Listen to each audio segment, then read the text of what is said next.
Welcome to the Motormate tutorial Insertion Aid.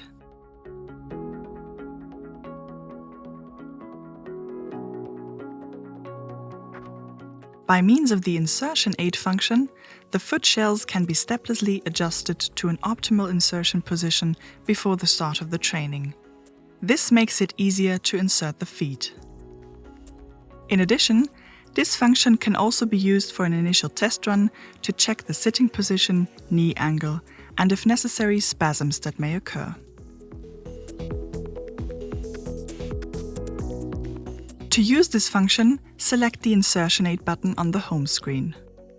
Now, you can adjust the position of the foot shells to your needs by holding down the left or right button. To move the foot shells forward, select the left button.